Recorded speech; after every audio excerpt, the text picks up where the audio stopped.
going, guys? Out here finally getting the forage crop drilled in. The plan for this is to be hayed, so I don't want to do it, but with what price of hay is, it's a lot less riskier than there's a lot less risk doing a hay crop instead of trying to do a cash crop. Not only that, but I can get the diversity without any issue.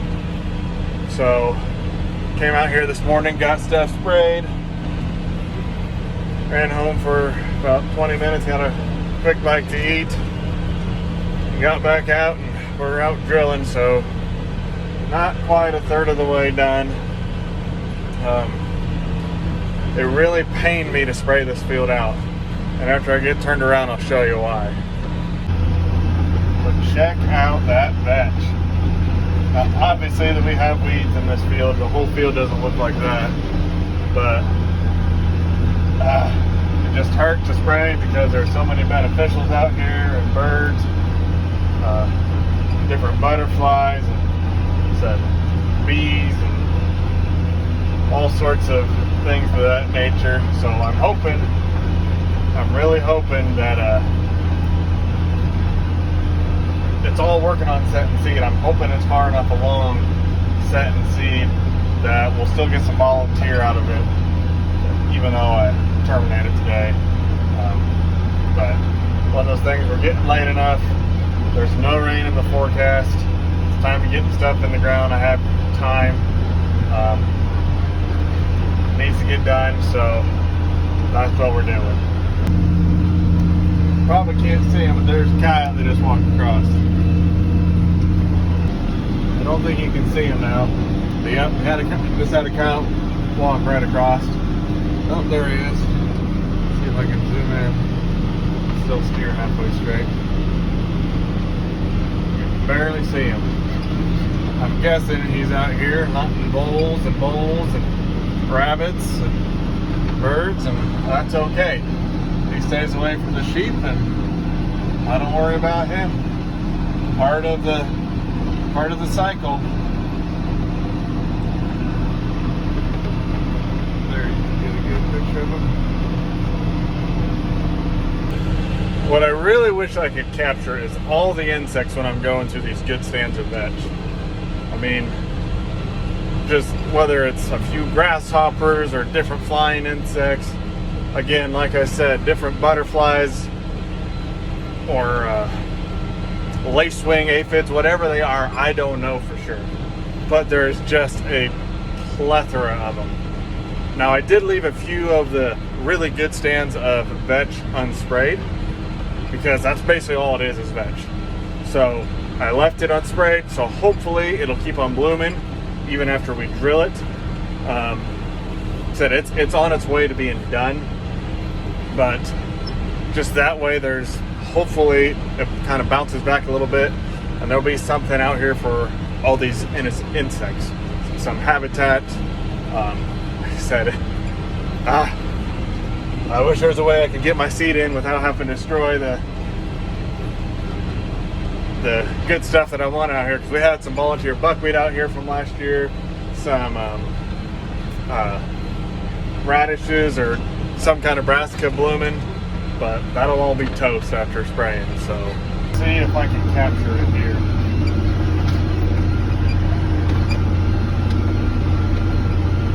And I gotta say, drilling into this vetch is so easy, it's stupid. I mean, it really is. The drill just flows right through it. I'm not having any problems with it wrapping on anything. It just works. It works like a charm. It's probably one of my favorite things to drill through is hairy vetch. Well, we're just about done with the last part of the south field, and then I'll go finish the drill. Should just about empty out the drill, actually. I'm guessing there's another 5 acres that I'm going to go drill. Maybe a touch more than that, but it's just on the north side of the field up by the feedlot. So it's getting bumpy. The back is getting tired of it. But yeah, we're just about done. I haven't taken a picture of the seed. I'll get some video of the seed in a minute. But again, thank you Soil Pro Seeds. We'll see how this goes. you don't get much closer than that. We're gonna be darn close to just about emptying the drill out. Which ain't a bad thing. So this front field will not have near the stand of vetch on it. That's okay. We got good moisture. I probably went plenty deep, but at the same time, there's places where if I would have shallowed it up, it would have been too shallow. So this is the half the field that I let the rye go. I'm thinking we're gonna have a good stand volunteer come fall. Let's hope we get some moisture and I ain't gotta drill nothing. If I did, it'll just be some things like vetch and feed maybe. So this is what we're drilling into. I sprayed this out. This will probably be the only thing I spray out on this entire field this summer. The rest, if I drill anything, I'm just going to follow the sheep as they graze with the drill. But this is some tough ground, so I really wanted to make sure we get I'm hoping we get a good stand of some warm season annuals, and we can actually do some improvement on this ground here. So we're just about done with this field. I got one, maybe two more partial passes. And I don't know if this will be the end of this video or not, but you know, just reflecting on things, this whole farming thing that I'm trying to do, it's freaking hard. It is extremely hard to find the time, make the time between a job, between family, the job that pays the bills, and then we have the sheep, which, don't get me wrong, I love the sheep, but there are plenty of times where it's tiring, where I just don't want to do it today. But then when you have a good day, or you sell the lambs, especially like the lamb meat like we have, and people appreciate it, and you raise a really good product, it kind of makes it worth it. But you add the sheep in, and I'm trying to do this stuff, having to drill, having to spray. I don't so much mind the drilling, but I really hate spraying. I really hate spraying. Without a doubt, if we were in a situation where we either owned land or I could rent 200 acres of native pasture, perennial pasture, whatever you want to say, that was relatively close, I would do that in a New York minute instead of messing around with having to seed stuff, spray stuff, because I have no doubt that perennials are the way to go in terms of soil health. If we had some permanent pasture, or we owned it, or a long-term agreement on something, you know, it wouldn't be that big a deal to look at putting in some permanent fences, putting in some permanent paddocks. You know, that would be a good option at that point, but that's not the situation we're in. And so it's just something you have to really want. You have to really want it, especially if you're going to do it right, especially if you're going to move the sheep every day or every other day. Whatever is required of the paddock size that you gave them for the previous day. You gotta want it. You got to want to do it the right way for the livestock, for the soil, and for the overall ecology. Because it's not easy, and I don't ever want to give anyone the illusion that it is. It definitely is a lot of work on top of a job that's already a lot of work, you know. So to anyone who is giving farming a go, who is doing it part-time, I commend you. Keep up the good work, the hard work, because that's what it is. It's hard. It's definitely not easy. I'm not saying I was delusional that it was going to be easy, but maybe I was a little delusional that it was going to be quite this hard. So with that, I'll be quiet, and we'll finish drilling the field and see where we end up. Come on!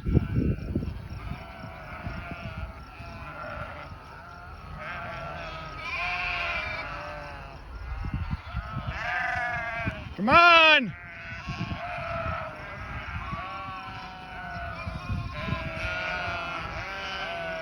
Come on!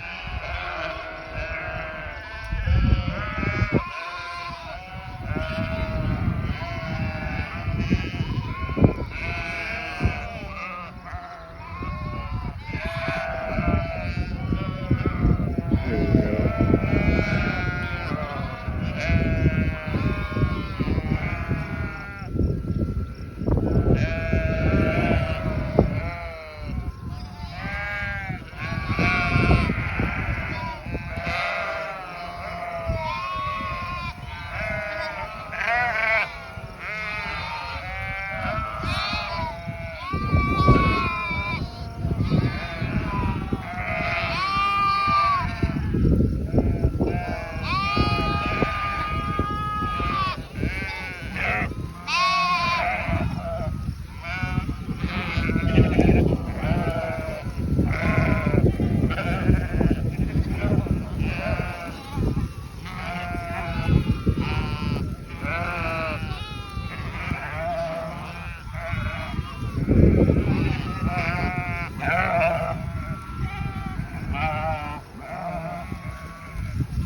Alright guys, so it's the next day.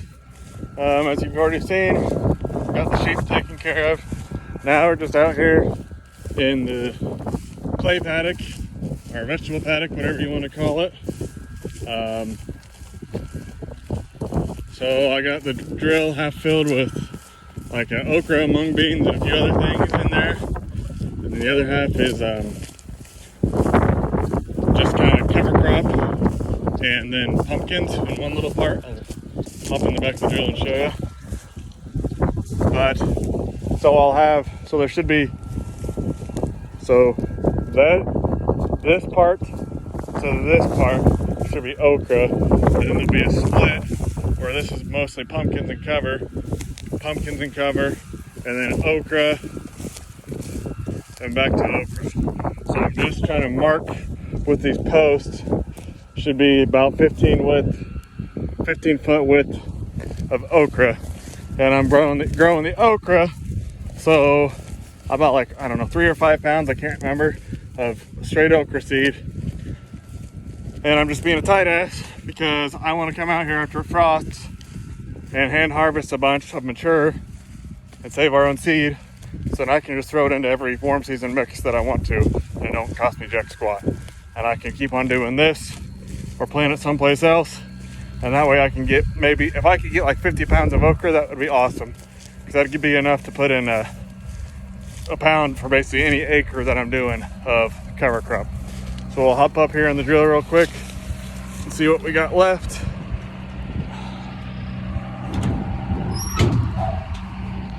So this would be where the okra was. I should probably do another pass if I really wanted to. This here's where the pumpkin was. What we might do is we're darn near. And I mixed a bunch of flower seed in with this stuff. So just kind of, maybe we'll call it empty. But that is one nice thing about a box drill, is you can kind of do your own little smorgasbord in here. It ain't perfect. Don't ask me what our seeding rate is. I'm just trying to get it higher than what I drilled the other stuff. So let me get the other stuff put in and we'll see what we got. So this over here is some leftover milpa seed. So I'll make a pass or two. I'll probably make an up and down with this, then get back out, put some cover crop on this side. There's some gourds, and then we'll do our headlands, and we'll call it good. And I'll do some in between the beds that we got over there, and then one of these days I gotta find time and get those drilled. So we'll do one more pass, and I'll put another post in, and we'll call her good. Well, I think that'll do it for this video, guys. So it was a long day and a couple hours of drilling. Like I said, it takes time. It takes sacrificing time with family. It takes a patient wife to put up with it, that's for darn sure. So any of you guys out there doing it, thank your spouse. Whether you're the wife that's trying to farm or you're the husband trying to farm, whoever you are, thank your spouse who gives you the opportunity to pursue this crazy dream that we call farming, because it doesn't always pay off the best in the short term, but hopefully it'll pay off in the long run. So hit that like button as always, guys. Subscribe, leave a question, leave a comment, and don't forget July 25th, 26th, Ottawa County Conservation District, along with Clay and Dickinson County and Kin Soil Health Alliance, is putting on a 2-day field day / workshop with Jay Fuhr and Candy Thomas. I'll put the link in the comments or the description. Make sure you get registered for that. It'll be a great couple of days of learning and networking with some very great teachers in the business of soil health. So hope to see you guys there. Thanks.